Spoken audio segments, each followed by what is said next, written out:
এবারে কিন্তু প্রচারণা আমরা আরো একটা জিনিস দেখতে পেলাম যে আমি নাম দিতে চাচ্ছি না, তারপরও দেখলাম যে একটা অনলাইন গেমস হয়েছে।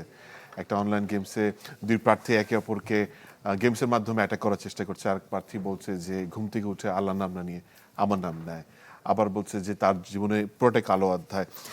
কোনো কোনো ক্ষেত্রে কি এগুলো বলে এবং করে এই যে প্রচারণার ভাষার সীমা লঙ্ঘন করে যাচ্ছে না?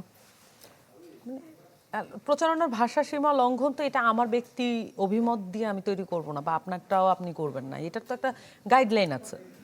সো ওই গাইডলাইন ব্রেক করেছে এরকম কোনো কিছু, কোনো অভিযোগ আমার কাছে আমি অন্তত দেখতে পাইনি সোশ্যাল মিডিয়ায়। যদি ব্রেক করে তাহলে এটার ব্যবস্থা নেওয়া উচিত।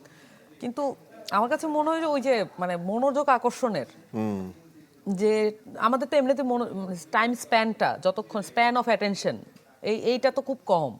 তো যতক্ষণ আপনাকে আটকে রাখা যায়। এবং আরেকটা জিনিস হচ্ছে, আমি একটু এই বিষয়টাতেই আমি একটু বলতে চাই যে আমরা যে পুরো রাজনীতি, হ্যাঁ অভ্যুত্থানে অবশ্যই ফেসবুক সোশ্যাল মিডিয়া এগুলো খুবই ইম্প্যাক্ট, এবং এটা ফেসবুক রেভলিউশন বললে আপনি অত্যুক্তি করবেন না আসলে।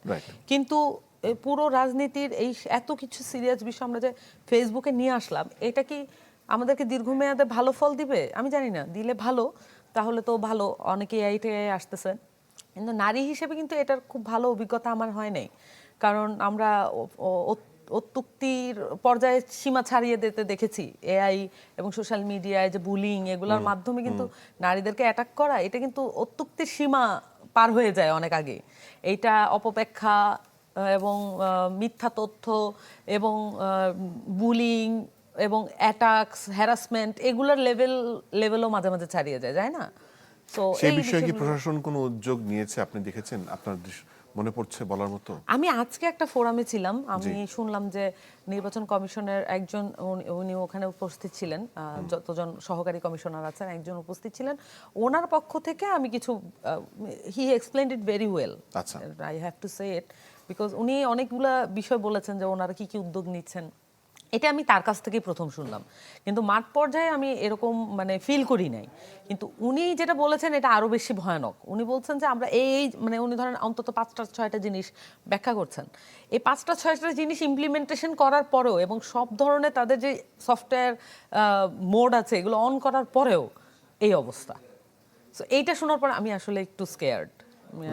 আপনার সাথে আতঙ্কিত হয়ে যাচ্ছে। কারণ কি, আমি আসলে মনে হচ্ছে যে কিছুই করে নাই, নির্বাচন কমিশন কোনো স্টেপ নেয় নাই, এই কারণে এই পরিমাণ অনলাইন বুলিং।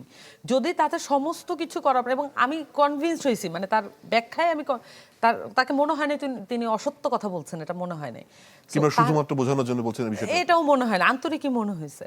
সো উনি যদি বলেন যে এই কাজগুলো করার পরেও এটা হচ্ছে, মানে যা চলতেছে, তাহলে তো এটা ভয়ঙ্কর। তার মানে এগুলো অফ করে দিলে কি অবস্থা চলতেছে? তার মানে তো আমি কি তাহলে ধরে নিব যে একটা পুরো নারী বিদ্বেষী সমাজে আমি বসবাস করছি, এটা ধরে নেওয়ার উপক্রম হয়ে যাচ্ছে? কিন্তু এটা আমি তো বিশ্বাস করতে চাই না আসলে। না, আমিও বিশ্বাস করতে চাই না।